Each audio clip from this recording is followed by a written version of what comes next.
to Beyond the Ring, a podcast that covers all things in the stock show industry from the informative to the insane, starring Ryan Rash. I hope you people are so proud of... Hold on, let me start again. I hope you people that voted for the nice tweeter are really proud of yourselves. And Dale Hummel. It takes nothing to join the crowd. It takes everything to stand alone. Now on with the show. Welcome to Beyond the Ring. This is Dale Hummel, along with co-star Ryan Rash. Hello. Where do you want to start?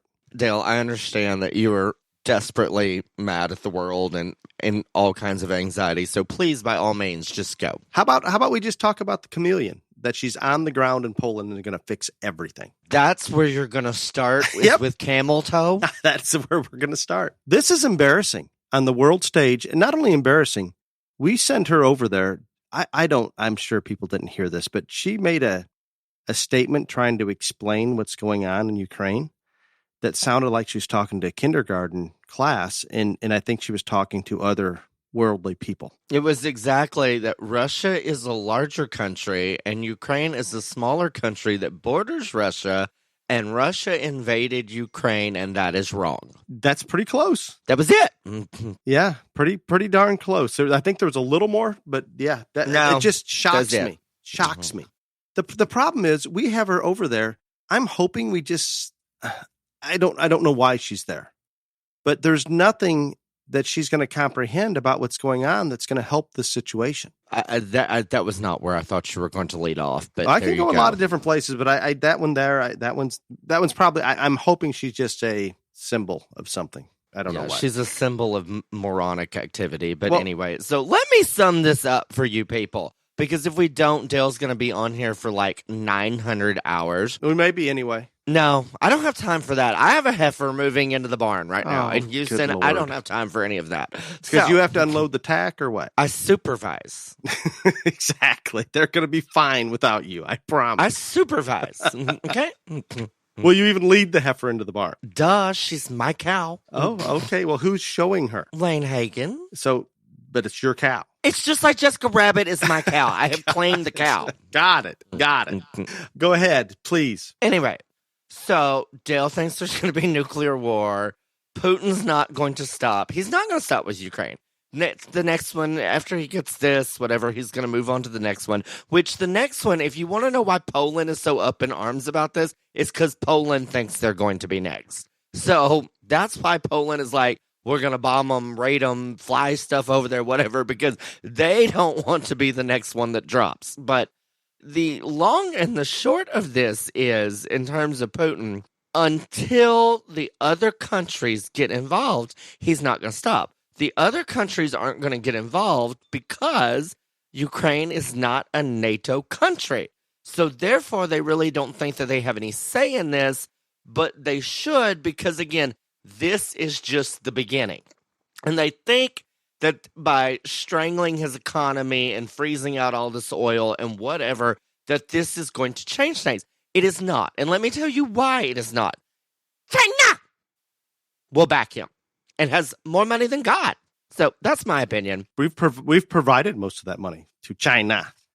With that stated, and let's just move on right into China. And I can come back to the fact that we're in all seriousness, we're in a very bad position with the Ukraine war because there is, at this point, no good way out. There were many ways that we could have avoided this from ever happening, that Putin would not have invaded Ukraine. If we had been something as simple as energy independent or having the surplus, he would not have the funding to do what he's doing. We would be in a much stronger position because energy is security, energy is prosperity. All of these things come to play. That if we were more so energy independent and he didn't have those dollars flowing to him from the U.S., and if we provided some of the energy to Europe, he wouldn't have the European dollars. He's done. That is his economy. We could have prevented this in that manner, or we could have stepped up by getting weapons to Ukraine a lot sooner. There's a lot of things we could have done, but we didn't.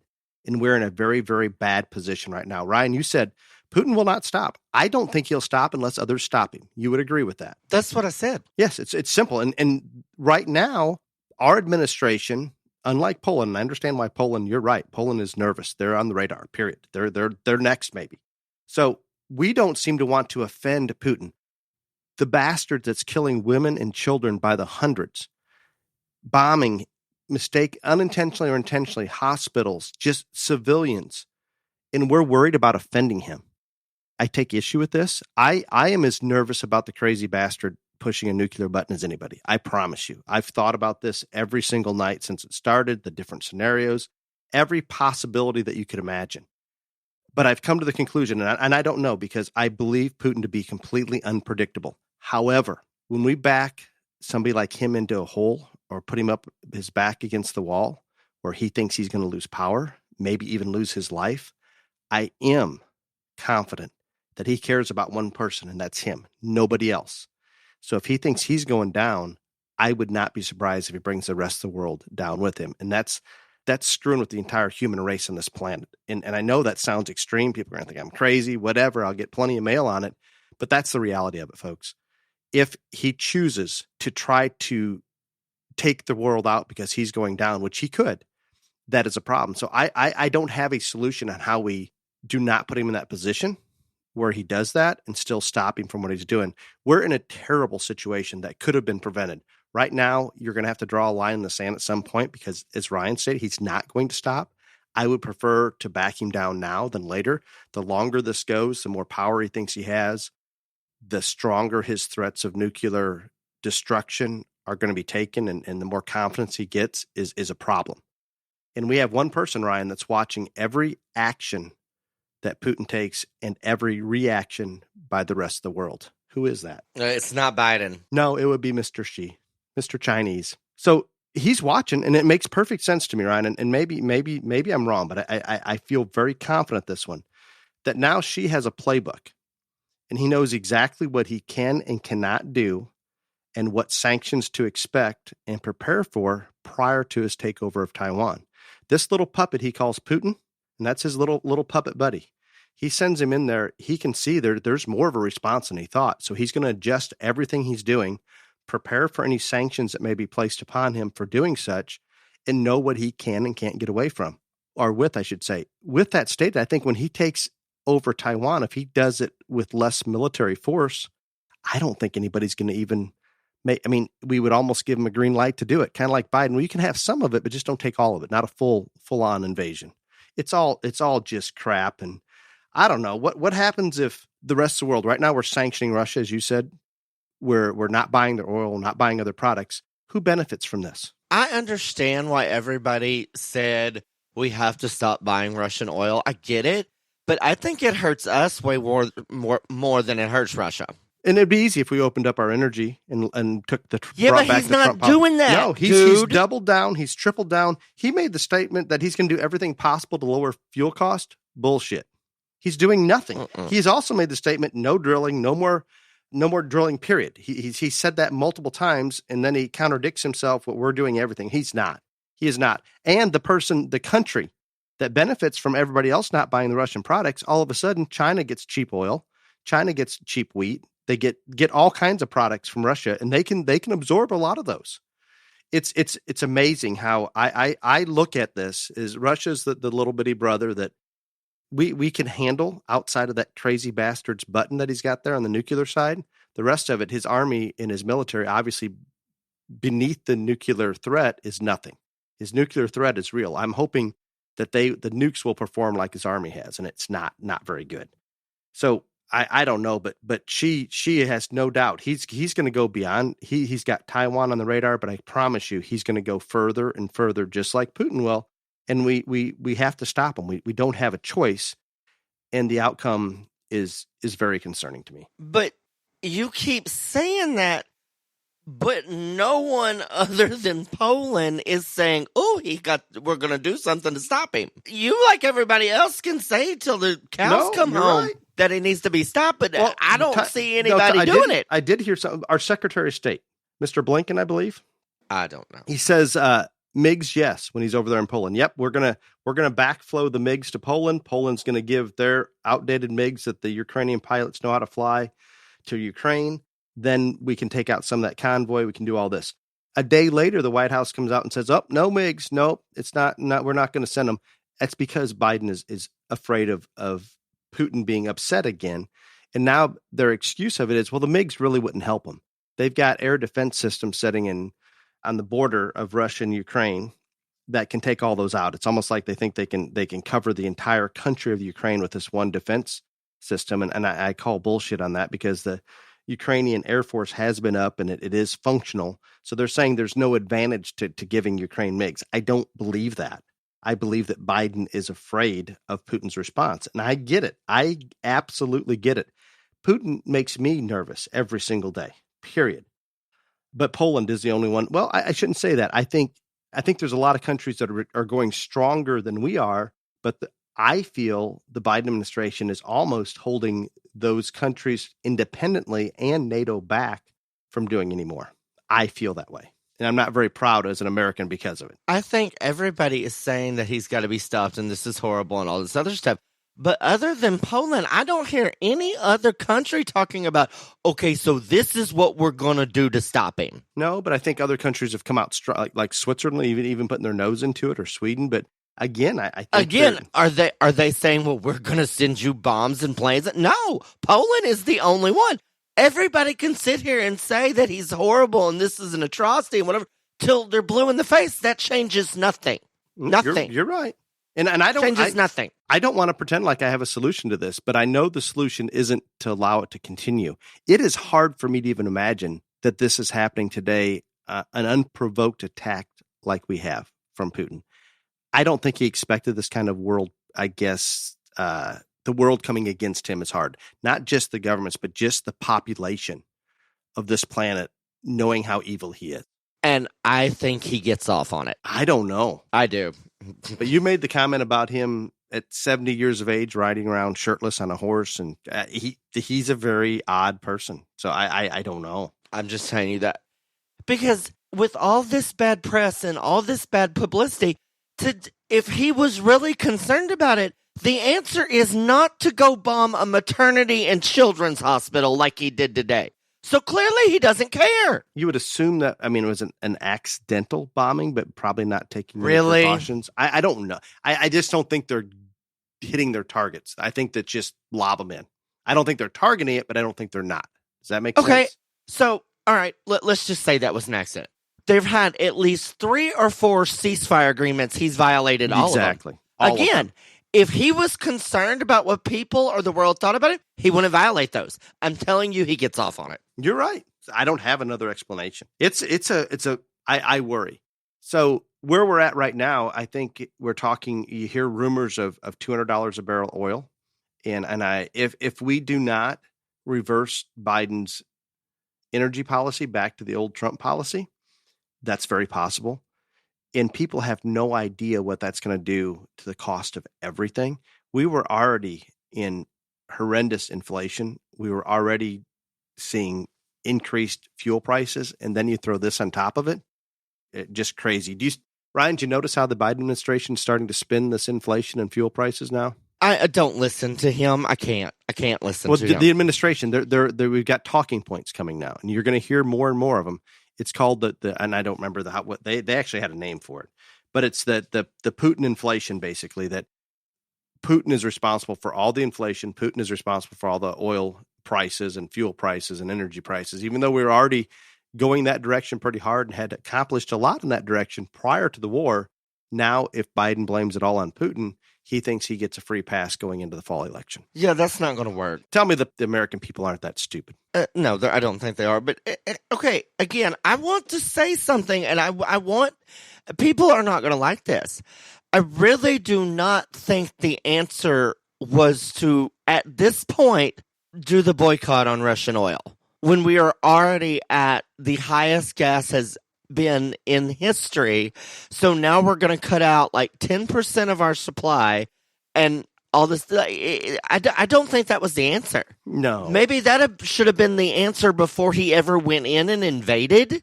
Now, I don't think so. I think long term it's going to put some heat on him, but it's going to do nothing in the very near. It's not going to affect the Ukraine war. If it may affect something, if we totally isolate him from the world, it will become more difficult for him to invade. But he's been sanctioned and isolated. I mean, he's gone through these kind of things. He survives it because he doesn't care about the quality of life of his people.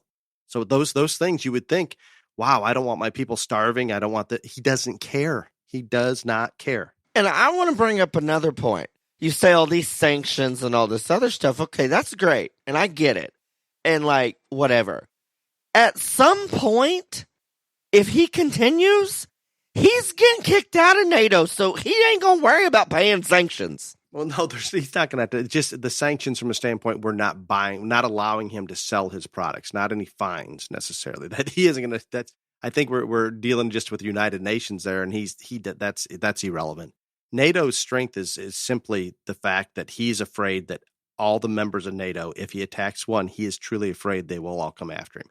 And that's a good thing. It kind of shocks me because I didn't think we had that strong of a NATO bond or cohesiveness. And Trump was pissed at NATO because nobody was putting money in except for us. And he threw a fit and they started putting more money in. But right now, NATO is going, those countries are going to step up and they're going to put their 2.5% of GDP or whatever it is towards that because Russia's got them scared shitless. And they should be looking much closer at Big Brother because if China starts taking over Taiwan and others, that is beyond serious. It's a bad place in the world right now. And again, we're not trying to avoid the butterflies and unicorns and something else, but it's bad. It just is not good. I don't know, Ryan. I am very, very concerned that unless he completely reverses his energy policy in America, and I don't think he will, but unless he almost totally reverses it from what he's doing right now, you're fixing to see like Great Depression lines at the gas tank. Yeah, and you have your buddy Pete, our Secretary of Transportation. Oh, do not even talk about Pete Buttplug. He is your boyfriend. He is all you. The fact that is the first gay person to run for president is an atrocity. I heard that you two used to be a thing. No. No attraction there? No, no, I don't know. I mean, he's lost it. John Kerry, the Green New Deal. Pete says something about, well, if people are upset about the fuel prices, go buy an electric car. Ryan, I'm a fan of Elon Musk. I'm not a fan of going electric with everything. At some point, sure, but we can't do it overnight. I would purchase one of Elon's cars to support him because I like what he's doing. And I like how he's speaking up. I researched what those cost, and it slowed me down from buying one. That person out there that is having a hard time paying for fuel or paying their bills, I have sympathy for them. And I promise you that if the fuel prices have got them strapped, they're probably can't afford an electric car right now. Yeah. Nor the electricity to charge the electric car, which nobody seems to talk about. Yeah, nobody talks about it takes energy to charge that sumbitch. Yes, and where's that come from? Mm-hmm. Most of it's fossil fuels, just in case nobody wants to talk about and that part. How is this crap? We touched on before. So Biden is begging Saudi Arabia. I hear they won't even take his calls. I find that hard to believe, but the New York Times is standing, they've doubled down on it, that Saudi Arabia will not take his calls. So Biden is begging Iran, Ayatollah, said, please give us more oil. Begging Venezuela, that's a complete total mess that we should not send any money to whatsoever because of who's in charge, not the people. Again, I don't even dislike the people in Russia. They're protesting when they're going to get thrown in jail for 20 years. They're pretty serious about trying to get things changed. But one thing we didn't talk about that we have to bring up, Ryan, I'm not sure how familiar you are with it, and I'm vaguely. It appears as though we're going back to the Obama-Iran nuclear deal. And guess what? We've got Iran at the table. We've got the United States at the table. And guess who's brokering this deal? I have no clue. Russia is brokering the deal. That's perfect. This was started before the war, but they're still brokering the deal. Remember, Obama gave billions in cash, literally, and all kinds of sanction relief, all these things, so they wouldn't continue their nuclear project. Well, they didn't slow them down, in case you're wondering. No. And we're back at the table with Russia negotiating everything for both sides. They're the mediator in this thing. And we're participating. We are participating. Kind of like when Biden administration goes to China and says, hey, I think Putin's going to invade Ukraine because of this, and that, and we have this information. They give China this. What's China do with it? Tosses it to little brother Putin. We're making so many mistakes in this Biden administration. If you're listening and you voted for Biden, please turn this off. I highly doubt anybody here voted for Biden. Yeah, I have one former student that voted for Biden that does listen. And he told you this? He did, and I like this guy. Why would you like somebody like that? I was unaware he was a liberal. And I'm okay with liberals, but at this point... I am not. If they're liberal, Whoever this person is, quit listening to my podcast. he's a good person, but just must be, I think, one of those old You school said Democrats. liberal and good person in the same sentence. Yeah, I think there's still some of the rural area that is old school. Send Blue Dale Dog. hate mail. No, I am out. Trust me, I am out. I'm the one that suggested just stop, unplug us, do whatever. If you don't like what we're talking about on Biden, you've really lost it, because this isn't just a joke anymore, how frail he is. And if people think that he's not, watch him walk, watch his mannerisms. I'm not trying to pick on an old person, but it's just a fact. I'm going to be there someday. Ryan's going to be there someday. You're just going to get old. You have a hard time putting one foot in front of the other. You have a hard time staying awake. You have a hard time with a lot of things. And we have that person running our country. And many people in this country voted for him. Uh-huh. Good for them. No. Well, Ryan, we probably should at least mention we are at the Houston Stock Show and Rodeo recording tonight. Yes. Everything. I already mentioned that. I got heifer moving in. Oh, that's Sorry. right. But I don't think we said where we were. I don't think. Now, there are people outside of Texas that maybe are unaware that Houston is going on right now. Oh. I know that in your mind, the whole world is aware. Duh. Exactly. But everything's going well at Houston. It's crowded. And I don't know wouldn't be so sure on that, but I'm going to leave that for another topic. As far as exhibitors and a positive, I don't know what the lamb and goat numbers are, but it's as full in the barn as it's ever been. And maybe they're... Again, I'm going to plead the fifth on all that's nonsense, and we'll leave that for another day. Remember, we did talk about Ryan watching shows and anxiety? Mm-hmm. I had to sit by him again. Mm-hmm. Yeah. Mm-hmm. Well, I think I've ranted probably enough, and I know this episode's going to get long, but that's okay. Yeah, well, it is what it is. But are you ready to go get your heifer? You ready to go supervise the unloading of one heifer? Well, yeah, but we got to do the main topic first, Dale. Oh, let's get after it. Okay. Before we move into our main topic, Ryan, I have an announcement. I'm waiting with bated breath. I think you better order your Boxel chiller for Daddy James. I ordered one last week during the podcast. Going to be able to pick that one up at OYE. All seems to be going very well in terms of turnaround time. But just as a reminder, warm weather is just around the corner. Get your orders placed sooner than later. Pope Joy Livestock is going to pick up here this week, heading to California. Hitting the warm weather as we speak of the Boxel chiller. Once again, I continue to talk about haulers delivering show stock across the country, and Stephen is one of the best. He treats the livestock like they're his own. I get feedback from our clients about how organized he is and professional. I appreciate that level of service. Thank you, Pope Joy Livestock. Thank you, Boxel Manufacturing, for your continued support of this podcast. It is appreciated.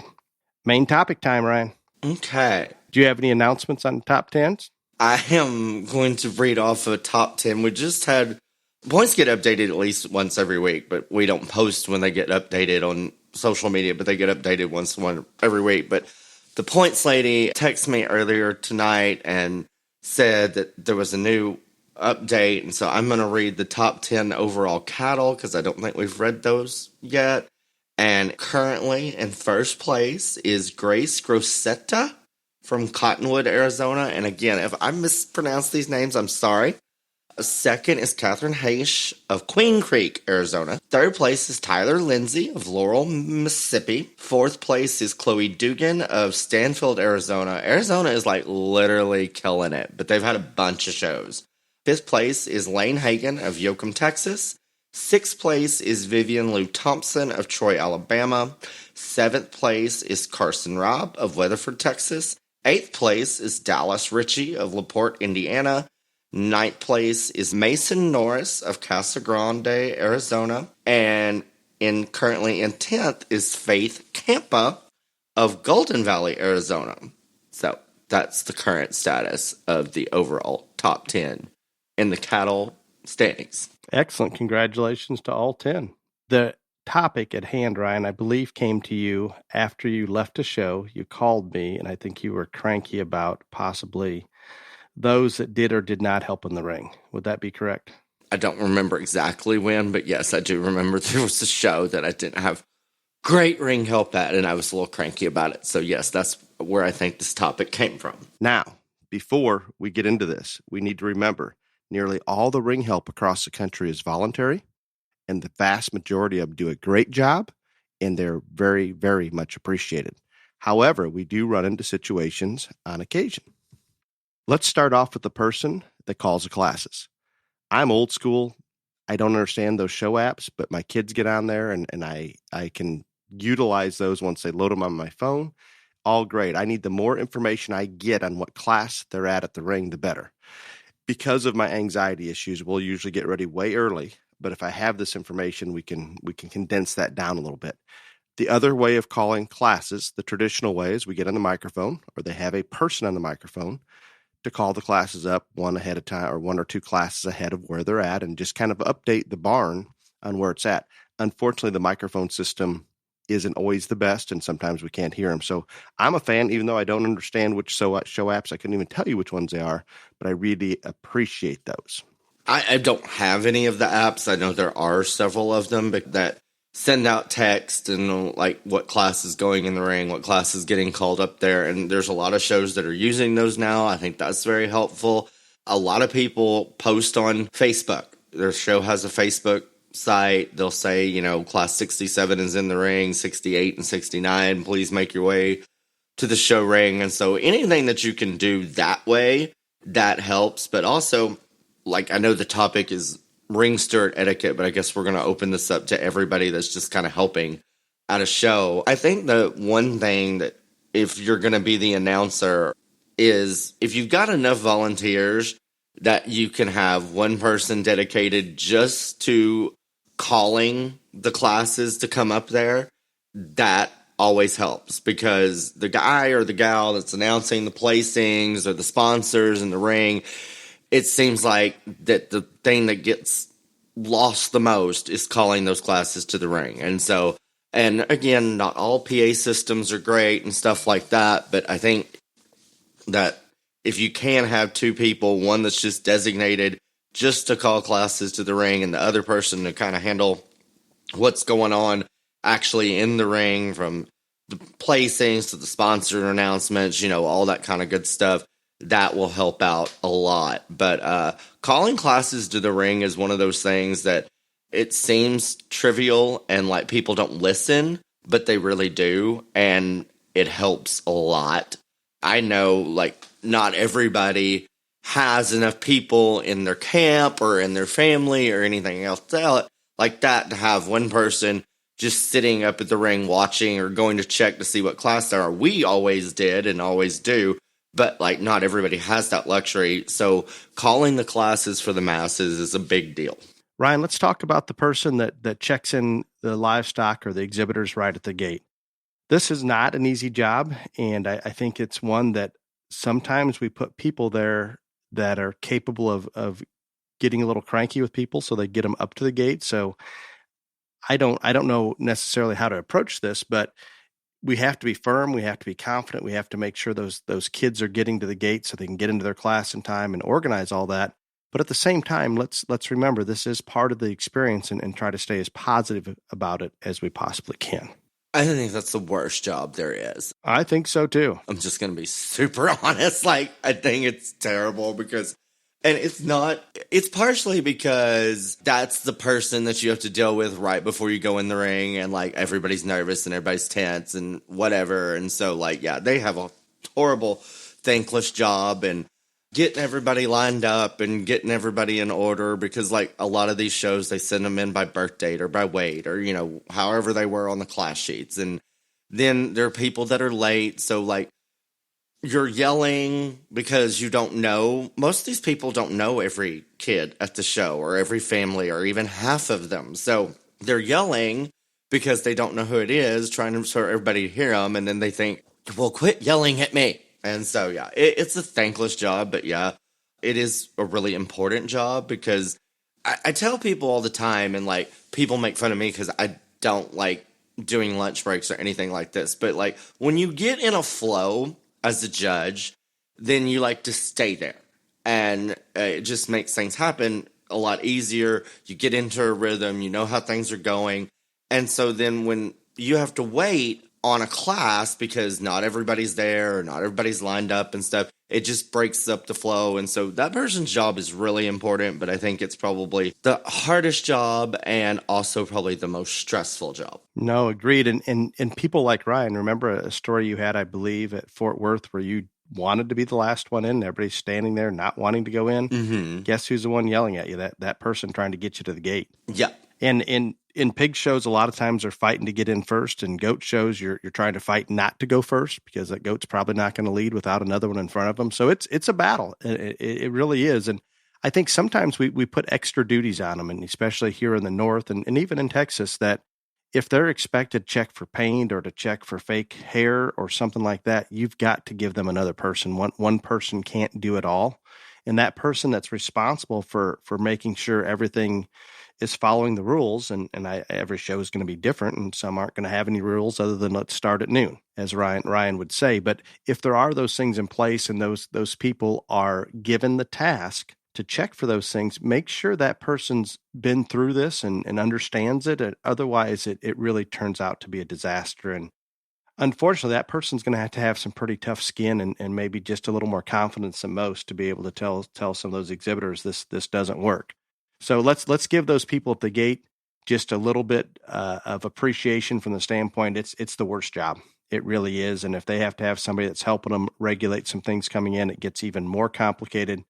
So it's a challenge from every angle, but we do appreciate that, and obviously it's very much needed, and it's part of it. But Ryan made the comment that when you are out there and you're in that flow, it does make a difference if you have to have a few minutes downtime to get those in the ring. And we'll talk about this later as well, Ryan, but I think there's very few people that go home from a show and say, wow, that was too fast. Most of them will say that took a while. And this is all part of it in getting through some of those things. A lot of times when we're at shows, and I think, Ryan, you do as many as anybody in the country, the organization of the show dictates how long it's going to take as much or more than what you do. Oh, God. There's just no question. And again, everybody tells me that I'm like the fastest there is and all this stuff. And I am not like on a mission to like claim that title or anything like that. But a lot of it's the way my mind works and everything else. I am just very convinced it's just an opinion, and it's not rocket scientist, and there's no formula that runs through my head. And so when I see those come in, 95% of the decisions are made.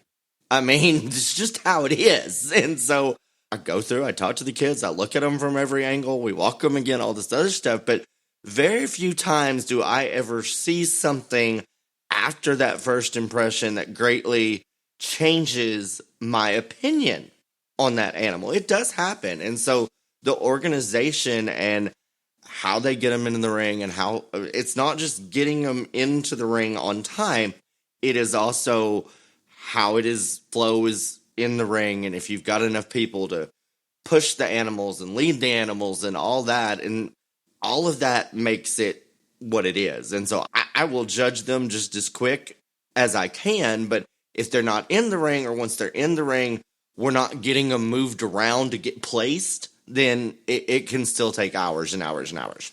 No, exactly. And let's move on into the actual ring, inside the ring itself. And we'll stay a little general at first. And I want to start out with the people that are in the ring, maybe one, maybe two, maybe three, maybe multiple.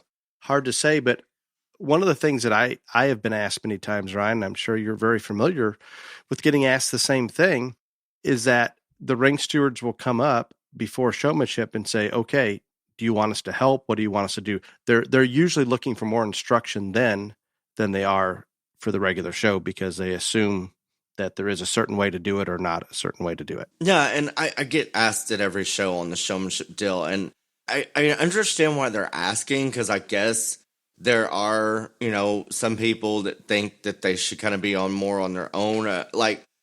In hogs, my deal on judging hogs, I know we're saying, but that's the only time that unless they're just out there. Now, if there's a fight between two, you need to get in there and help. But when you're doing goats and cattle and sheep, if that animal isn't leading, then somebody's going to have to help that kid. And I don't care if it's showmanship or the regular show or whatever, because then again, it just causes everything, the flow to stop.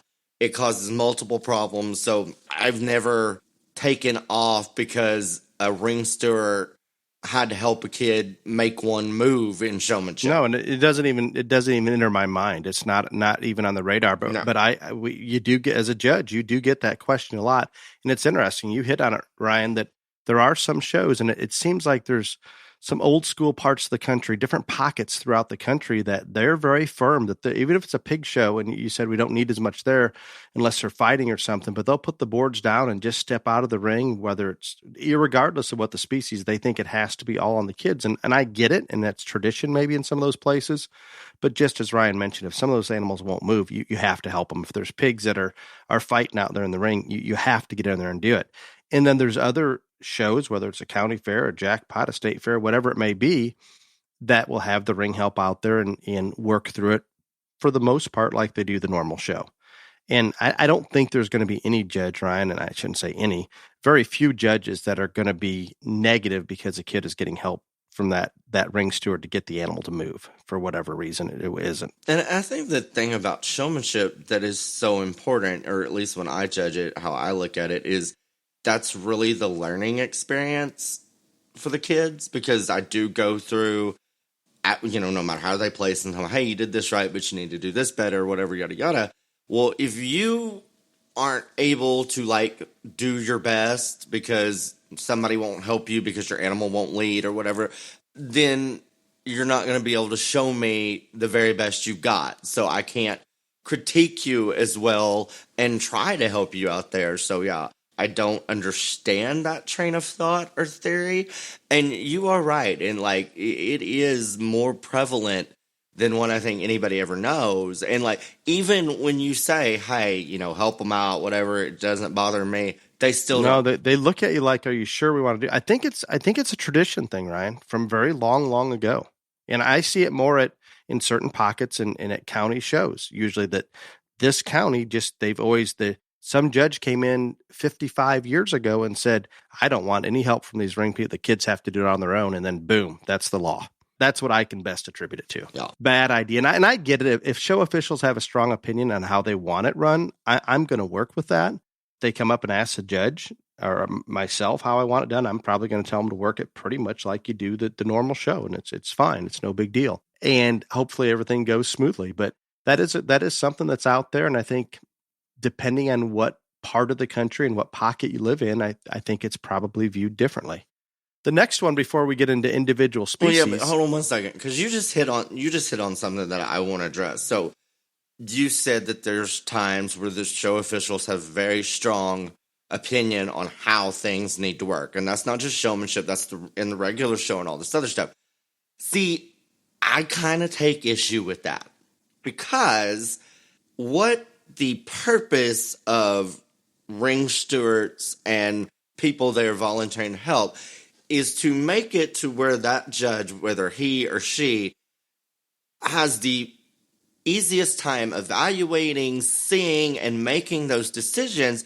So unless it's something just completely chaotic and really, really out there, I think you need to listen to that person that's in the ring that's judging, that has to make those decisions on how they want it to happen.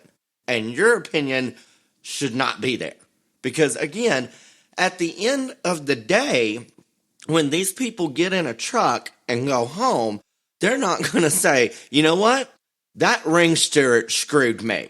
They're going to say the judge did it. And if the judge is being hampered because people want it done a certain way and are open to it being the way that person that's sorting thinks it needs to be, that is inhibiting that judge's ability to do their job to the best. I agree. And I'd say most of the shows they're going to ask. No, it's a lot. I'm telling you, it's a lot. More than you would like. You made a comment there, Ryan. I'm not so sure. Maybe most of the people are going to go home and say that ring steward screwed me, but rather the judge did. But I've seen ring stewards do things that no question affected that animal's ability to look the part in a bad way. And we can talk about it on the goat side. So, I mean, that happens, and I don't think it's intentional, but yeah, that does happen. But overall, the ring stewards aren't the one that get the bad press overall. It's Let's talk about the ring itself. And more times than not, and it's great when we have larger rings and have plenty of room to get back off those livestock. But a lot of times we're putting into tighter quarters, maybe than ideal, depending on how many animals are coming in the class.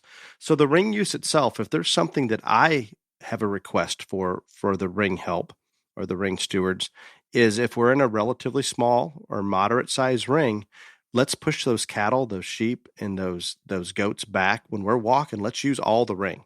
Let's not just do a tight circle around the center. And a lot of times some of the showmen want to take the shortest route, but we need to push them back so we can actually see them get out and go and get out and move. So try to use that as best possible. And I've been in a few rings where obviously it's a monster building and we're not going to use all of it, but for the most part, let's try to give as much space as we possibly can to get those animals to get out and go. And I'm just going to say, I know this isn't possible at every show because, like you said, most of these people are volunteers. And not every show has a huge volunteer base and all this other stuff. But I don't care what species it is. I truly believe that you need 3 people inside that ring. And not just on pigs, but like on cattle, sheep, and goats. You need somebody that is like literally leading the line so the kids know where to go, because they don't go up there and watch like we tell them to, and 900 times they still don't do it. And so they need to be able to follow somebody. There needs to be somebody at the end of that line to make sure that, and then there's got to be another person on hand that can help push animals that do not cooperate, lead, etc. And even 3 on the pig deal, because like when you're penning pigs, a lot of them, it takes 2 people with boards to get some pinned. And I know that there can be, I've literally been to a show where there was 15 people standing there and they were all in the ring and nobody was doing anything. So you can get too many, but I think it is too. And unfortunately, sometimes there are not enough volunteers. But guess what? I think there's parents, I think there's people at those shows willing to help if you just ask them.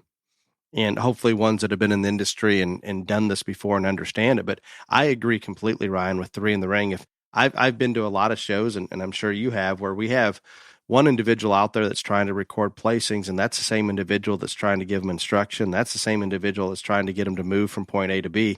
It just can't be done. And guess who ends up being a ring steward at that time? The judge. Yep, absolutely. More times than not. And it just is what it is. And I think it's more, I can't imagine at most shows there aren't people willing to do that.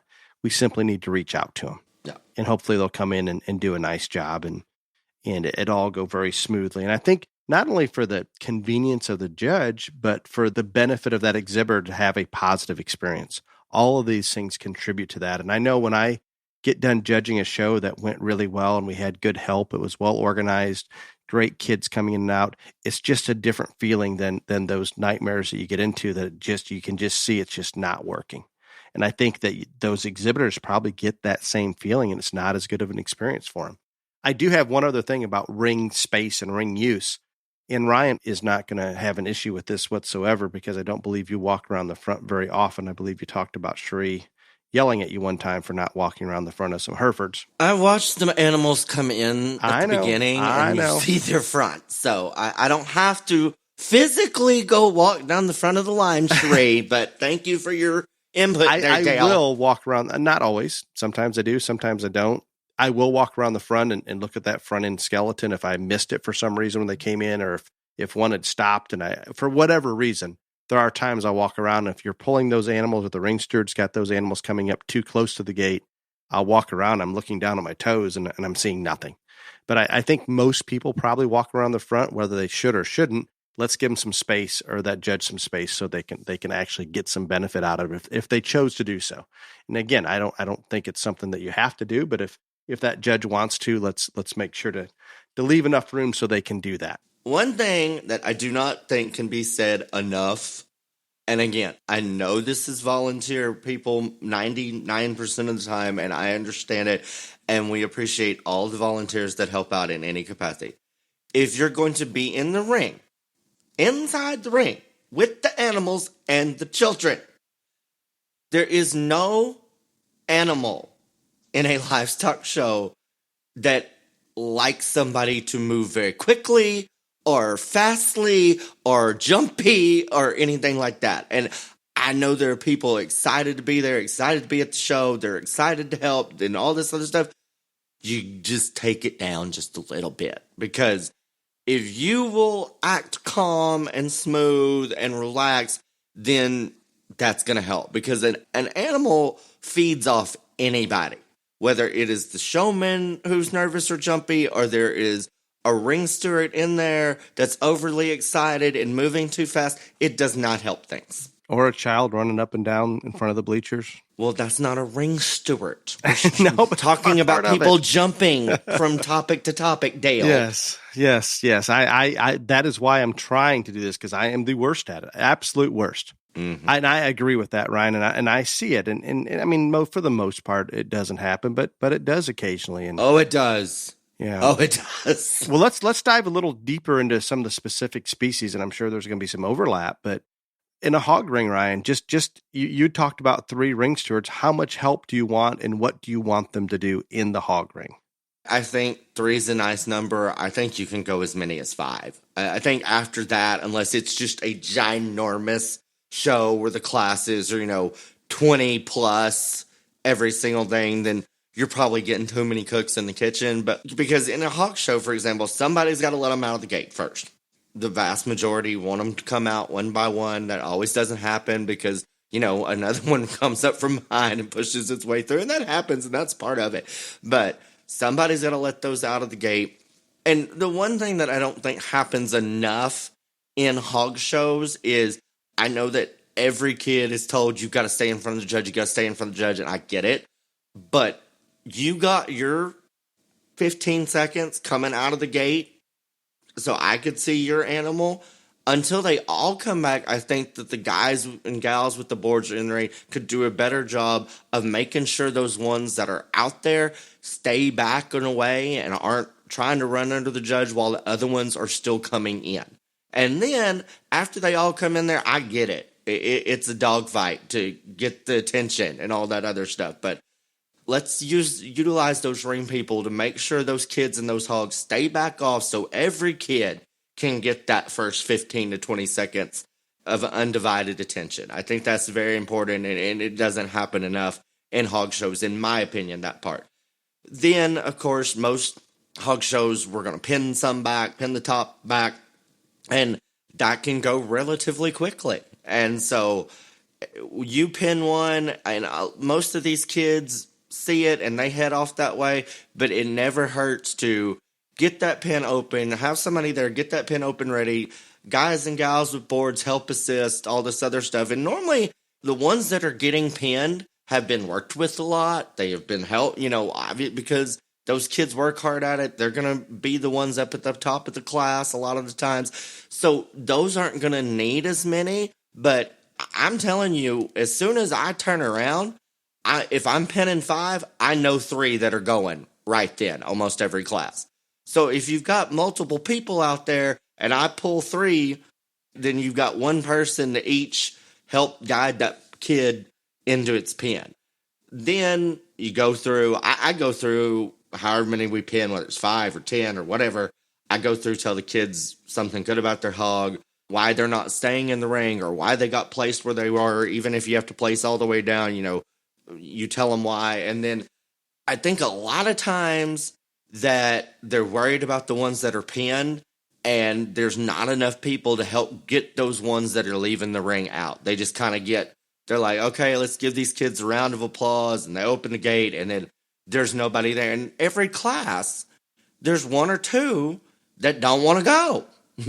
No. And so we've got to remember to continue on. We got to get all those pigs out of the ring before we can worry about these ones over here that are pinned, get them placed. I think you hit on several key points there, Ryan, that are really good. And where I find the most issues with the flow not going well at a pig show is usually going to be at the county level.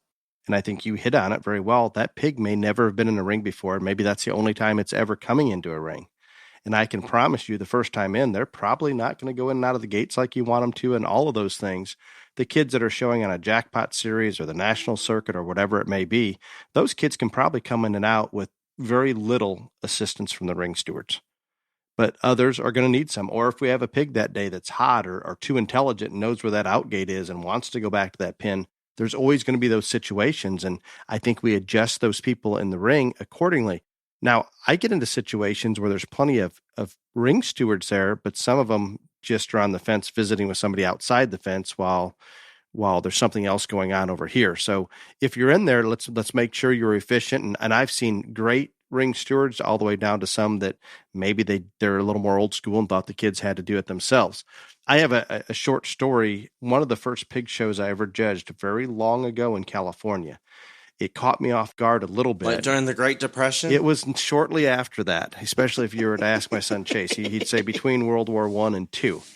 So I show up at the pig show, and nice, a lot of pigs, 400 or 500 pigs, lots and lots of pigs. They come in the ring. I mean, nothing out of the ordinary until I start to go to pin them, and all of a sudden, I signal for one of the young exhibitors to go to their pin, and they raise their hand and pretty much just walk away from their pig, where the ring stewards do it all for them, everything, because their hands up, boom, it's the ring steward's job to get it in. I don't know. I want that exhibitor to assist, obviously, but if there's ring stewards that can make it go a little smoother, that's great. It did help the flow, but it seemed like we had 3 or 4 ring stewards, but when that child's hand would go up, 2, 3 would go to that one, and I'm pointing to another one, and they're busy trying to get that one in. To me, Ryan, I have more flow issues in pigs, probably because of ring stewards and uncooperative pigs, maybe than I do the other species, with the exception of goats not leading.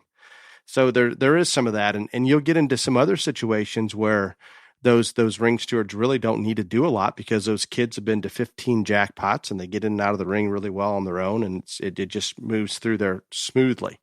One other thing you touched on, when those pigs are coming in the ring, and Ryan, you made the comment, 85% of what you're going to see, you see right then. And I think a lot of judges are probably similar. You're forming a first impression that's probably going to be pretty difficult to change dramatically. And when we're bringing these pigs in and you say 15 seconds, I think it may be more 5 or 10. It's not a long period of time, a relatively short period of time, but it's very important time. And when they come in, you talked about keeping the other pigs out of there. I had a good friend of mine. I was watching him judge a pig show, and he talked about it with the kids before the show to just explain to them how important it is for him to be able to evaluate that pig without others getting in the way. He just talked about that area where they're coming in between the judge and that pig. Let's just call this the no-fly zone, pretty much like Ukraine right now, the no-fly zone. And that young man was Eric Farrand, and I remember that really, really well. And, when he explained that to the kids, it worked out well. But more times than not, Ryan, and maybe, and I haven't watched you do a lot of hog shows, but when they're bringing them in, when the parents and 4-H leaders are saying, keep your pig in front of the judge, a lot of those kids that are already in, if they're not real familiar, not real experienced, they're going to come right back in front of you, irregardless if you're trying to look at other pigs or not. No, and I mean, I understand that what they're doing, even if there's some that are gifted showmen that do it because they want every chance, and ones that all they heard was, you got to keep the pig in front of the judge. But like I said, if we could just give that little grace period to the no-fly zone there, like you're talking about, just till they all get back in there. So everybody's got that first look, that judge, he or she's made that first impression. I think it is helpful to everyone, because I don't care what we're doing at a livestock show. We're always so focused on me, my animal, whatever. We never put the shoe on the other foot. And we don't think about, well, if that was me coming in next and I just went in front of the judge and cut that pig off, I wouldn't feel very good about it. We don't ever put ourselves in the other position, and I think that's something that we need to think about. Time out. You're saying if you're showing a pig, you're going to feel bad because you got the better look, because you cut somebody off? No, I'm just saying you don't think about, when you've cut that other pig off from coming in the deal, how that person got it. The no-fly zone. Right, yeah. You're not talking about once we take the gloves off. No, I'm talking about the first one. Yeah, I was going to say, I cannot see you not wanting to fight for the best position once everybody's in. No, I elbow people. I would elbow people, but I'm just saying. You would wrestle them to the ground if you get away with it, if it would help. I think I did that at the National Bear Show, and I got in trouble during the contest. But anyway, next. So if we clarify that no-fly zones when we're coming in, I mean, when we're getting that first look, let's just keep the others away. Once they're all in, have at it. But you know what, guys? And Ryan, I'm sure will verify this, and you've probably heard this many times. It's not necessarily right in front of me that I'm looking at because there's probably 10 pigs piled up, but that one that's just a little further back off on its own, just with its head up and striding along, that one's probably going to draw my attention as much as any. So don't always just pack up right in the middle, right in front of everybody. But I know we're talking about pigs. I don't care what species it is.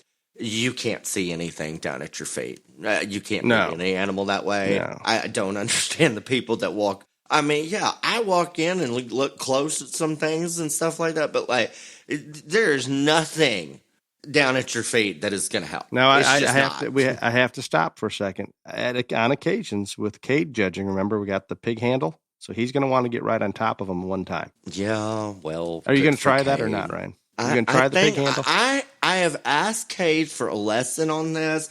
Maybe after he gives me a lesson, I will have a better understanding. And maybe I will try it just to make him feel better. I'm not seeing it happen with you. I'm not either, but I do want the lesson because I do think it would be interesting. You get some pig oil on that $700 shirt? No, bad. I didn't even think about that. No, this is a terrible idea. Sorry, Cade, I'm out. Okay, to go back to the hogs here, and I'm going to try to simplify it as best I can. So the ring help, and Ryan and I are talking at least 3 people in there, and in some shows maybe more if the pigs aren't ring, I guess, experienced, maybe is the best way to put it. But the basic things that have to happen is you need to be there to stop the fights, and it's going to happen at some point, sometime in the show. You're going to have to help out the stacking up at that outgate. If they've been in the ring once, they know where that outgate is. Let's try to not even get 5 or 6 piled up in there, but let's keep them moving away from there. Maybe have somebody with a board that just doesn't even let them get back into that corner where that gate is, if we can avoid that at all, or facilitate that from becoming an issue. And then help those that need help getting in the pin. It's really that simple. And I think most people out there helping in the ring, they get it. They want to be there. They want to help. So it's good. There are differences like we talked about before in showmanship in different pockets of the country, but different shows do things differently. Some people will give minimal help, and if the kids don't need it, that's great. I don't have any problem with that. But let's try to facilitate getting those pigs into the pen. And Ryan, you mentioned it earlier, and I hit on it briefly, but I can't think of very many pig shows that once I say I want to pin 5 pigs or 6 pigs or whatever it is, very rarely am I not standing out there. I already have which ones that want to go, and I'm sitting there waiting for the pigs to go in the pens. It's not that I'm studying the pigs and need longer to do it. It's usually that's where we talked about the organization of the show will dictate how long it takes, maybe more than the judge. And I think very much so in the pig shows. Yeah, and just a story like we were talking about earlier, or I brought up earlier, that the purpose of people in the ring and all this is to like allow that sorter to have the best view and be able to do this to the best of their ability, etc. I'll never forget a county fair judging pig show, and they wanted you had to place all the way down, which was fine, but they wanted you to pin 5 back, the top 5, and then you go through and, this one's 12th and whatever, and do all that, which is fine, perfectly fine. So bring the top 5 back out, and again, I'm 5, 4, 3, 2, 1, however long time. These people had gigantic meltdown issues that I said, you know what? We can just leave them out. We don't have to put the 5th one in the 5th place pin or the 4th one because, you're not going to get them there in time, and I'm going to be ready to go. And, you would have thought I had shot somebody. It's not tradition. Literally that I had taken a gun out and shot somebody in the middle. I was like, this doesn't make any sense. It's not going to get there in time and all this other stuff. And hell would not have it. And again, it just took forever because they didn't have enough help anyway. And it was a county fair. So not every pig, even the ones in the top 5, had been in many rings or any ring at all. And it was just a nightmare. And so most of the shows I do, I say, hey, you know what? When we bring them 5 out, we don't have to pin them back. They're like, oh, that's great. Even less work for us. And I was like, absolutely. But again, listen to the person that is actually doing the judging. And if he or she wants those things pinned back up, that's great. But if they don't, let them do what works best for them. Agreed, completely. No, that's good. Hopefully there's some good points for those ring stewards and show management to think about. And please volunteer. If you don't see enough people in the ring, go up to that show manager or that announcer and say, hey, I can jump in and help out. There's always plenty of people around. I think we just have to invite them in, and hopefully they'll jump in and do that to make it a better experience for all involved. Let's move on to goats, Ryan. I have a few things on the goat side that concern me. Shocking. Nope, there is. There is. I think goats may be the most difficult for a ring steward. Would you agree? Probably, because not only are they the newest, but goats are also insane.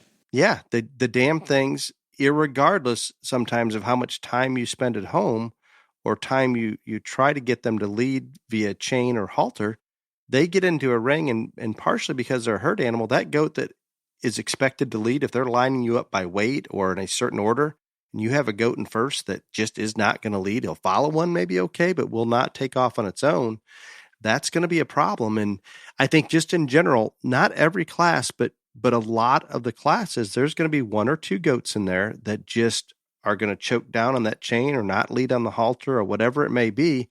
And you get the ring steward over there, and what are they going to do, Ryan? How are they going to try to help move that goat? I think the thing that they do that's the worst is they try to pull on its tail. It's terrible. Yeah, they lift them up by the tail, it's and then we steer idea. them. Their hind legs are off the ground, and we're steering them by their tail, trying. And how does that work out? It's a terrible idea because it just pisses off the goat, it pisses off the exhibitor, it pisses off the family. I get the most cranky about it. I think that is the thing. Like, I don't think enough people know how to help make the goat go, and they think that's the way, and that's the handle. It's just a handle. Literally the absolute worst thing you could do. Because, and I'm not saying anything that goat people out here that are listening don't know, when you grab that tail, if that tail does not come back up when that goat's on, you are screwed. You're done. You are done. Toast. And you can pretend toast. like you can think that judge is going to look through it, but I'm telling you that hip and that rump is completely different with that tail down versus that tail up. Period. It is what it is. It's just facts. I mean, that's just. And it's frustrating when you've got a goat that doesn't want to put that tail up, and you get out there, you're at a disadvantage. Period. So I've coached my children and other families. If you see a ring steward coming to you, and you can tell when they're going to grab that tail, time out. Please do, sir. Please do not grab them by the tail. Do something else. What I recommend, and again, there is no good way to get a goat to move, period. There just isn't. But if they can take their hand and just go right at the base of the tail, don't go an inch below the base of the tail, Ryan, and try to push them. That's going to be a problem. But just at the base of the tail, give them a push with that. Sometimes they'll go, maybe a noise, a clap, and Ryan's saying no loud noises, no fast movements, but a clap or something. But like, I maybe get a it tap. on a goat, like if you're trying to like clap, because like most of the kids clap on their side to keep them going, clap their leg to keep them going, or tap them on the side to keep them going. I'm talking about the people that are running around like a chicken with their head cut off. Got it. And it happens. It does happen. So it's hard. I mean, and again, and a lot of the people working the goat rings, they may don't have any goat experience, so you can't expect them to know this. And that's maybe why we need to talk about it right now. And even if you don't have goat experience, know that it's not going to go well, but let's get it to go as best it can. And myself as a judge, because I get so frustrated if it's one of my kids out there in the ring and somebody grabs that tail, if I see a ring person doing that as a judge, and maybe I shouldn't, I explained to him. Violent. No, I just explained to him what we said. I said, we got to try something else because it's really putting that child at a disadvantage once that tail goes down. And sometimes they come back up, but if you've got that goat's tail up off and those hind legs up off the ground for very long, it's probably not coming back up. They're angry. They've got that tail between their legs, and that goat just went from a pretty cool looking goat to just one that isn't going to work. And I commend some judges. I'll see some judges use goats where those tails aren't up, and I commend them because you've got to give them the benefit of the doubt when it's down, because they are not going to look the part. It just is what it is. I've used a couple to win a class like that, but like it's still hard. I don't care who you are. I mean, it better be a pretty damn good one. Yeah, like it's still hard. It changes the whole silhouette, everything, and not only that, like also when they've got their tail down, They're not going to brace properly. They're not going to flex their muscles. I mean, like, it's just, it's bad. It's just bad. If their tail's down, they're angry. Mm-hmm. How's that? Angry or very, very nervous that somebody's going to grab them by the tail again, and it just doesn't work.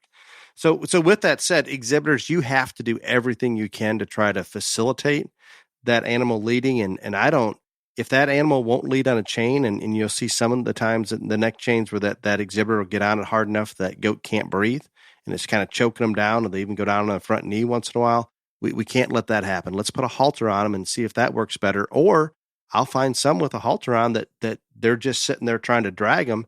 Let's flip to a chain. Maybe a chain will work better. Figure out what works best with that specific goat. And I do want to emphasize, and the more time you can put in at home leading them, the better. But a lot of times and this is going to sound counterproductive, the more time we put in leading at home doesn't seem to be hugely advantageous.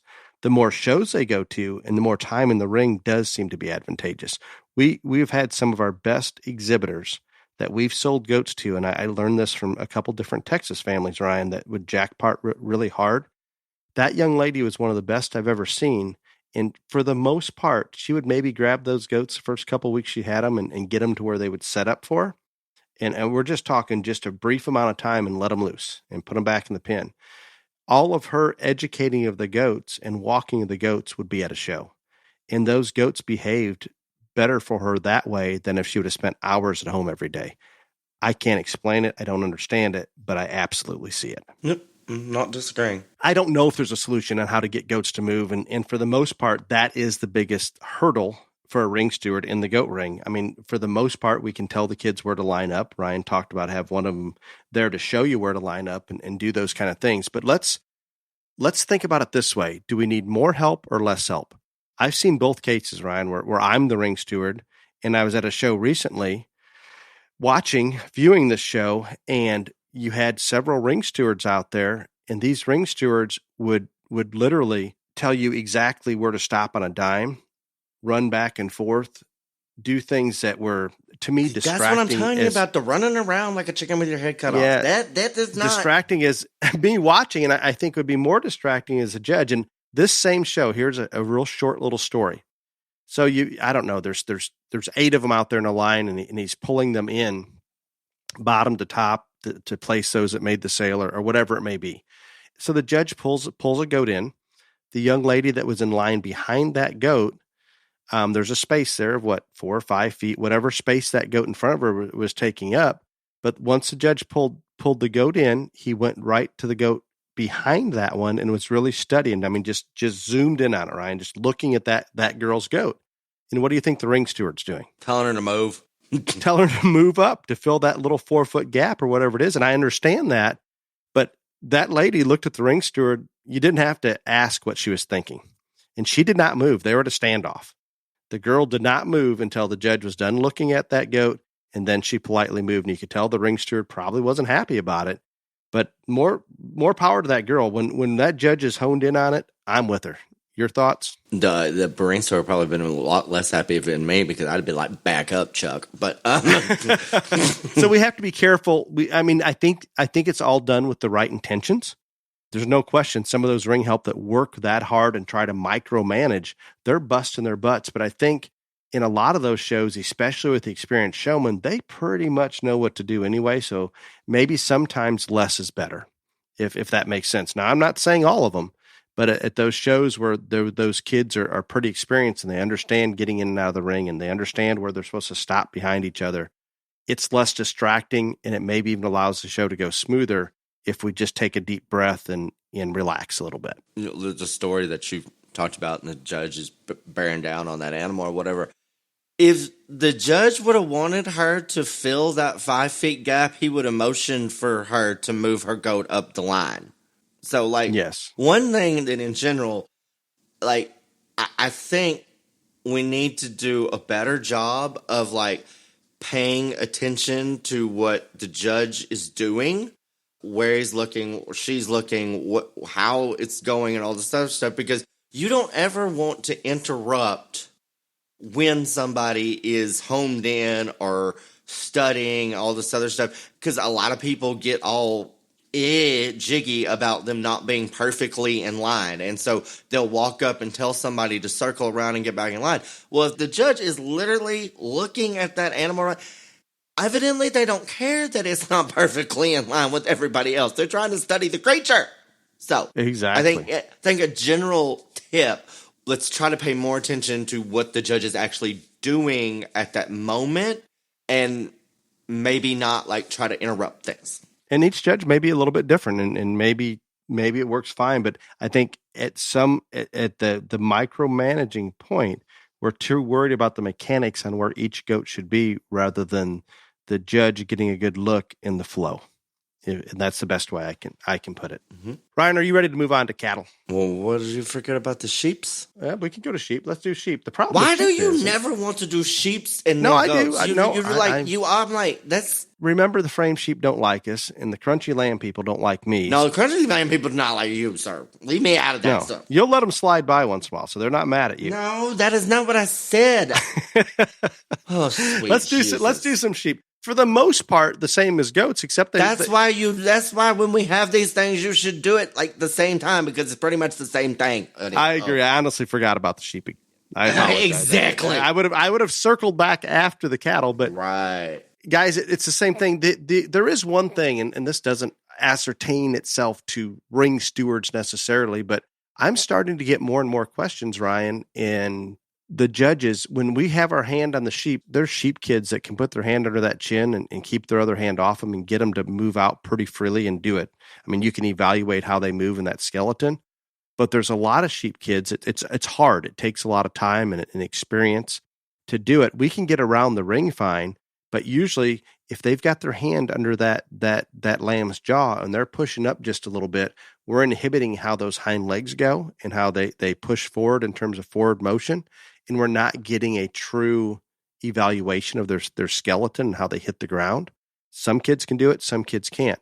I'm getting asked once in a while, would you object to having a halter on that if that sheep puts its head up and just walks out better and more easily for you to evaluate? I know that's going... What in the hell does this have to do with ring stewards? No, well, getting around the ring a little bit, maybe. It just came to mind, so I thought I'd throw it out there. I don't think we need all of these sheep in halters by any means, but at the same time, I don't have a good argument on why not to allow it. Does that make sense? Again, I think... The ring steward may kick them out if they have a halter on. That's how we can tie it in. How's that? You're really reaching here, sir. But anyway. I am reaching. I'm curious. I don't think you and I have talked about this. No, we haven't. But again, if it's not against the rules and that was what gives the sheep the best look, then I don't care. I mean, and I don't either. But again, I don't want to change tradition or do something that's totally different. And there's nothing wrong with how it's going right now. But if I'm going to say, there's lots of little kids that show with sheep on halters all the time. Yeah, there is. But I'm talking about an older kid that's probably experienced. But I'm going to say, well, if a little kid can do it, then you can't be discriminatory and not let the big kid do it. Good point. But I think some judges would probably frown on it, especially in showmanship. And I get it. I'm not disagreeing with that. I frown on two whips and pig showmanship, and they still come into me at every show with two whips and pig showmanship. So you know what? There it is. They still do it. They still do it. So I don't know, but even if I think of a Kansas City or Louisville or one of the Texas majors, when I think about those sheep leading into the ring, and again, there's a percentage of these kids that can get it done, and oh my God, it's almost like it's an art form, how good they can get that animal to move out and glide. And it's almost effortless for them. They're putting very little pressure on that sheep and the sheep just goes. But I'm going to say a quarter to a half of them are probably because that sheep wants to follow the one in front and get too close. They're cranking back just a little bit on that jaw and tipping that nose up. And when that happens, the ability for that animal to move out correctly is gone. So in theory, we're not getting a true evaluation of it.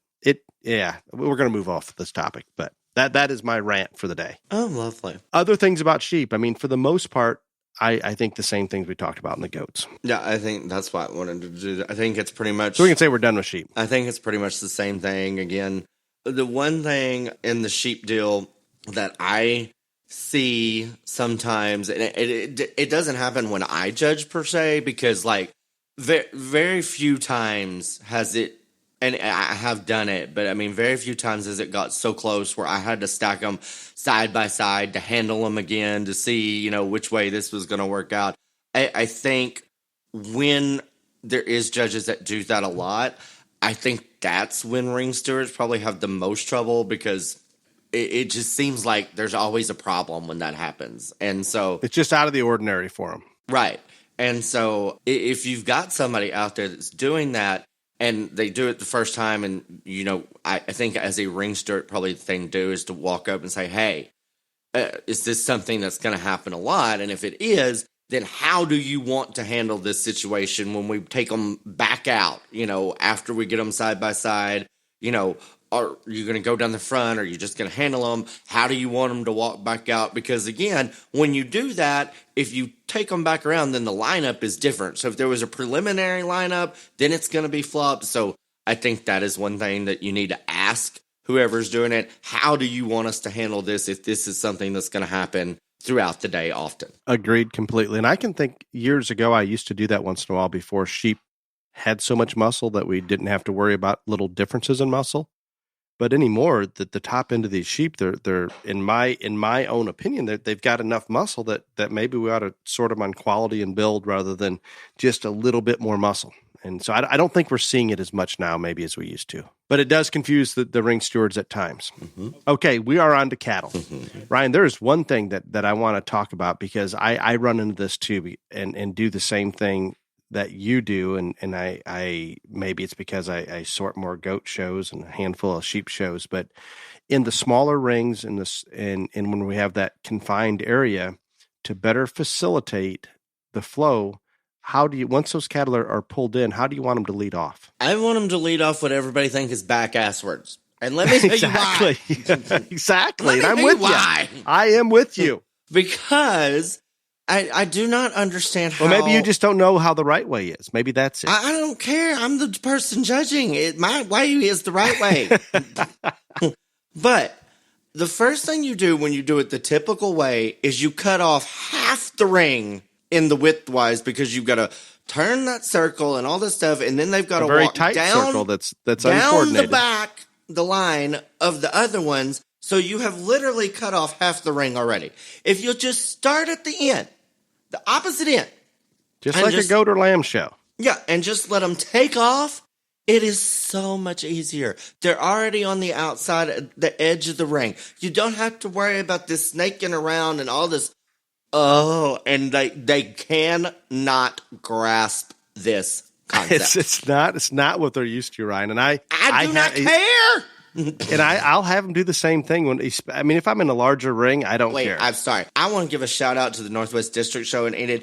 It did not bother them at all. We did it that way. It was lovely. And they had big classes. And it was just so easy. I mean, it was just so Did anybody easy. say, hey, this makes sense? No. I've never had that comment. Ever. Never. I've had a lot of people look at me like, well, he doesn't even know how cattle are supposed to lead around the ring. That's probably happening more times than not. But it just is more practical is the best way for me to explain it. It is easier. It is simpler.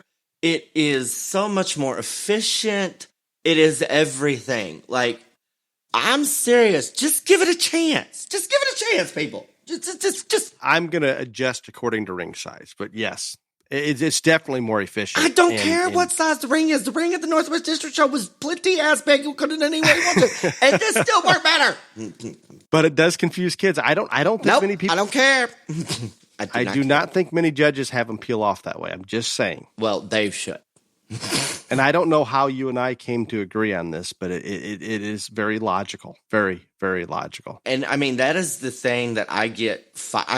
Literally talking about people getting shot. I mean, they look at you like you're stupid and you're literally breaking a commandment and Jesus is going to come down and scold you or something. I do not know. And I'm just like, oh my Lord, it's so much easier. But that is my rant. But the other thing, and this is something for everybody to help ring stewards. I know we've talked about what ring stewards need to do, but in cattle, you got to be able to help your ring stewards. So if you have a crazy one and you know the animal is crazy, give somebody a heads up and say, hey, mine's a little nutty. I mean, we're going to get through this fine, but, just be on the lookout. So they can be watching in case that one decides to, go unholy on you or whatever. And then the other thing is, if you've got one that does not lead, there's about 5 different tactics on how to get a calf to lead. But you also should know which tactic your animal, your calf, responds to. So when the ring steward comes to help you, if twisting the tail is not going to work, say, hey, twisting the tail is just going to piss him off, make him mad. Tap him on the back, slap him on the ass, whatever works. But you got to know which tactic. Don't be afraid to communicate. Yes. And so you got to help them out because you know what's going to work and they don't. Agreed completely. I think that just makes perfect sense. And when we get into cattle, especially if we have some smaller kids in the ring, that ring steward, they truly have a job to keep those kids safe. If we've got one that's about to blow up, I don't care if I'm looking at it. You don't need my permission. If you see something about to go all wrong, please step in. And let's keep this safe. I want to circle back. Oh, shit. Circle back just a little bit into cattle. So when Ryan and I talk about leading these cattle out backwards, basically, or how you would in a lot of sheep, and sometimes it's not backwards, they just think it's backwards. Yes, and some sheep and goats will do the same cattle moves occasionally if you ask them to. But if we just peel off the logical way around it, it all works.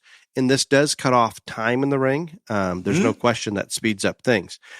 This is where I've got to stop and take a deep breath. But Ryan, you're going to come back and say you've never been to a show where they said, "Wow, that didn't take long enough.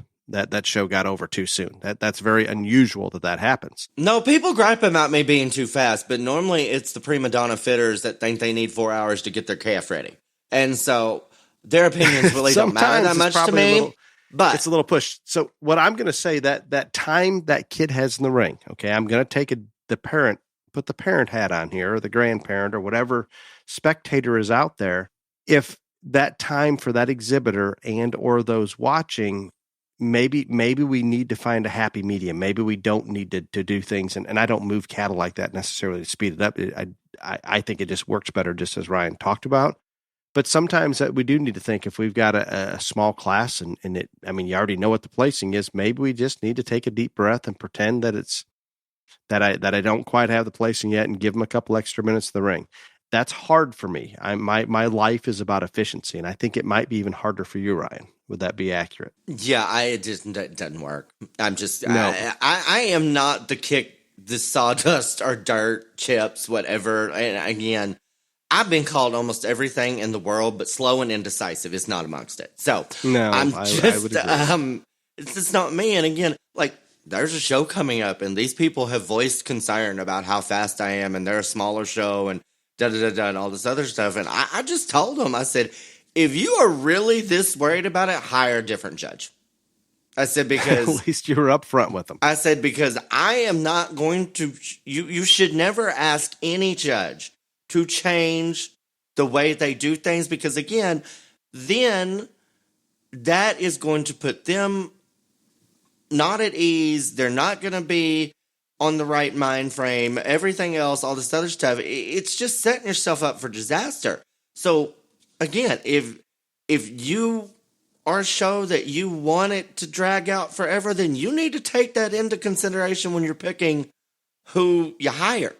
I mean, like, I'm just being real honest. And so I think it's good to be right up front with it, and it is what it is. And I understand some of the smaller shows that want to drag it out through the whole day if you're doing all the species there. I get it. But yeah, I mean, I think it's important for them to be very upfront with those things as a judge or as a person calling them. And it's like I told them, I said, I talk to every kid. I speak to every kid. I talk every animal, all this other stuff. But no, if you're going to want me to sit there, I ain't doing it. So hire somebody different. They didn't like that. No, I can imagine. And we haven't, we hit it on the other species about we're getting off track again, but the ring stewards, it is so important in that cattle ring, just like the other species, if you can do anything to keep those cattle moving, because when that one stops, all of a sudden we can't evaluate the ones that are behind it. Flow, Ryan, I guess that's the key word. Let's just keep the flow going, give that animal the best chance to get a good look, or that exhibitor's animal the chance to get that best look. So be conscious, be alert. Don't wait for somebody in the crowd to point that calf's not moving. That if we have 3 people in the ring, it's probably going to work. And I'm gonna go out there on a limb, Ryan, but most of those county fairs and even jackpot shows, it's seldom there's 3 in the ring. 1 or 2. No. But seldom do we get to 3, and I think that's a good number. I know that I don't know why we keep running long, but we're running long again. But the one thing before, and he may have other things on this, I think the thing that in general that we need to remember the most on whether you're being a ring steward or you're an exhibitor or a parent or an ag teacher, all this other stuff, everybody's got to help everybody.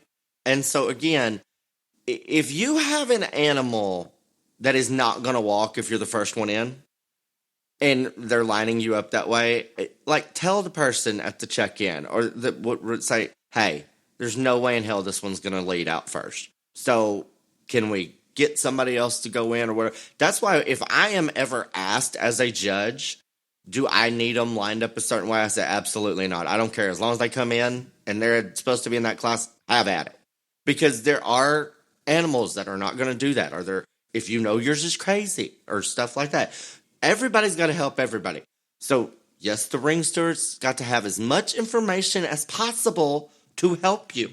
Absolutely. And ring stewards, don't be offended or don't think it's crazy. And I think most judges will do this. I guess it's an automatic, and I've seen Ryan do it, and I do it. And it's maybe more in goats and sometimes in cattle. If that one up front just is in the ring and not going, there's nothing wrong with signaling that person behind it to go ahead and go around and hope that one will follow. You see any problem with this, Ryan? No, I don't at all. And no, it just better facilitates. And now if that one in second, if they know theirs isn't going to lead if it's up front, I get it. No, just shake me off. Whatever. We'll find one that can get up there and lead the pack and keep the whole line flowing. Mm-hmm. It is time. Yay. Do you have any announcements, any sponsors before question and answer? No, I do have a new region. Region 2 Goats got sponsored by RS2 Show Stock, but I don't have their information yet that they want read off, but I am appreciative of them sponsoring Region 2 Goat. Absolutely. And so we will be getting that, but I did get that sponsorship this week, and I will give them their full credit on their 2 podcast reads, but I do appreciate them. Okay, well, let's go in. Ryan, we only have 2 question and answers today. Oh, sweet Jesus. Well, 2 people. One of them had a 2-part question, so we're going to count that. I love those. And that tells you that I was searching for question and answer as we're talking here today, and that's not unusual for me. I know the odds, and this one I don't have a name with this one, and it's probably best I don't. And I even am going to read this to keep it a little more vague. I know the odds of you seeing this is unlikely, but currently a county fair in West Virginia has been debating the decision of banning the use of whips. They believe that the use of whips has been improper within our county fair. Yes, this is true, but whips don't need to be banned. The youth and the leaders need to be properly educated on how to use whips. The fair needs someone to educate the youth and the fair board of proper use of whips. Are there any tips or any advice you can give us on this topic? We're talking about a pig whip? I don't want to talk about anything else. How in the mother of God are we going to make the pigs go around the ring if there ain't a whip involved? We can go back to the old... it would be like herding cats. The orange telephone pipe in the ditch, or the cane, or... So they're not... It's just whips? You can have canes or PVC pipe, but it's just whips. What I can envision this, and this person admits that they have been misused, so... Can you see that kid out there beating on that hog with that whip? Can you see it, one Ryan? At every show, but again, I mean, like, I don't know. Oh, I can see the welts are there. I get it, but you can't ban the whip. You need to if that kid's been told don't do that. You can do more damage with a cane or a piece of PVC pipe than you can a whip on most instances. I'm just saying. Yeah, it may not. Yeah, you're probably right. You are probably right. I mean, we just need to make sure here we can tie this into our topic, Ryan. If one of those kids is getting hard on that hog, no matter what they're using, and it's usually a whip, do you have any problem with that ring steward going up and talking to him? No, not only that, but if they don't, I'm going to. I don't know why this isn't talked more about in showmanship, but like, I don't care if you use a pipe or cane or a whip or whatever. That utensil is to help you guide that animal where you need it to go. Yes, there are times when the pig is not cooperative or we're going to turn around, so we got to get a little forceful with it. But I cannot tell you, we do not have to constantly be tapping the pig. I disagree, because every kid I see now constantly taps that pig all the time. And they don't have to, though. No. That's what I'm saying. They don't have to. Ridiculous. Ridiculous. And I don't know why this is not talked about in showmanship more and more and more, but like, I think it's just accepted at this point. I believe that. You can literally hold that whip at the face or the eye of that pig without hitting it and still guide that animal without tapping it or anything else. No question whatsoever. That utensil, whip, whatever you want to call it, that is, I would like to see somebody come into showmanship or the show. And if we have to tap that hog twice, that's probably plenty. If we can guide that by getting that whip just a little closer or showing them the whip and they know what to do, to me, that's dead on. That tells me that kid's been on it. This pig knows what's going on. They're in sync. It's all going the right direction. When we have 2 whips out there, or even 1 whip, and we never stop tapping that hog, I'm out. Out. I think some of this is attributed to the fact that the industry heads up. Yeah, you got to get the head up. And make them I'm triple, the one that get loves the head up good higher. looking, whatever. But like, I guarantee you, I'd say 60% of my critiques in a showmanship to the kids that don't, either place or make the finals or anything, you're too aggressive on that one's head. You're too aggressive on that one's head. I mean, like, it is literally, I could almost say 75% of that's and not just from a distraction standpoint, but from a standpoint the hog can't walk. Right. And with so its head that high. Some hogs just can't. It's just part of it. We can't. I don't know who we can't make a low-headed hog high. But if y'all gonna ban the whips or the canes or the whatever, don't call me to judge, because I'm not gonna herd cats. So no, don't call me. You're out. You are out. Yep. Question number 2, part 1. How important, in your opinion, is the fit job on an animal? Can you look past an animal that's flat out good if the fitting wasn't the best or professional looking? This is super simple. Yes, you can, but it's going to hurt. And I've said this. I know Dale has said this on this podcast, different times and different subjects, whatever. But like, yeah, there are really good animals that probably don't have the best fit job in the ring. Not saying they win, lose, whatever under everybody, but yeah, a lot. You can look past it, but it is also going to distract from the overall imagery of that animal. And so, like I said, when it comes to the fitting, whether it's twine or tail heads or, painting a hog or painting sheep, all this other stuff, if you can do it and do it really, really well and it enhances that animal, get with it. If you can't, don't. Because less is better. Less is better if you cannot. Everything that makes you get a negative connotation, whether it is not a great fit job or a bad paint job or all these other things about that animal, is ultimately going to hurt your chances no matter how good the animal is. Agreed. And I would like to think that if I can see that this animal, maybe the exhibitor did all the fitting, and you don't know these things. It's hard to project that, but I'd like to think that a lot of judges are going to try to look through some of this, but at the same time realize that if you can get them professionally fit and presented, that's going to help. It just does. It's kind of part of it at most shows. The second part of the question, Ryan, focuses more on showmanship. In showmanship classes, can or do you look past a fit job on the animal or even the caliber of the animal showing? If a kid can show, but their animal doesn't look like it belongs there, would you give them the benefit of the doubt and truly judge them on showmanship alone? I don't know what they mean by the animal doesn't belong there, because if it's not, let's say it's not the quality nor fit as well as the others. That doesn't matter in showmanship. I think that's what they're trying to get at. That doesn't matter at all in showmanship. I mean, at all. 0. None. 0. You're saying absolutely yes. Yeah, no, it does not matter. At least when I'm out there, it does not affect me at all. It just does not. Now, if you had one that was a steer that came in and the twine was falling off his legs and his flank and things like that, that subconsciously might affect me. But outside of something like that, no. I don't think you'd have one twined in showmanship. I would hope I don't not. think. I'm just saying that'd be the only example I can think of. Or you know what else would bother me in showmanship? What? You know this, Ryan. Think. I don't. Let's talk about lamb showmanship. Oh, when they touch the top. Then when they push the top down, and or maybe a crunchy top. Oh, Jesus. Either or. Okay, well, I think I apologize that I didn't expect this topic to go as long as it did. Maybe that was your rant over there like 30 minutes ago about something that had nothing to do with ring stewards at all. Yeah, that's what that was now. It might have been. Yeah. Well, with everything that's going on in the world, guys, be safe. Please, please. I don't know how to even put it in perspective with everything that's going on between COVID and the Ukraine war and everything we've been dealing with the last couple of years. But I can assure you one thing: when I'm at a stock show, everything seems right, and let's keep it going and let's be safe. Y'all come back now, you hear?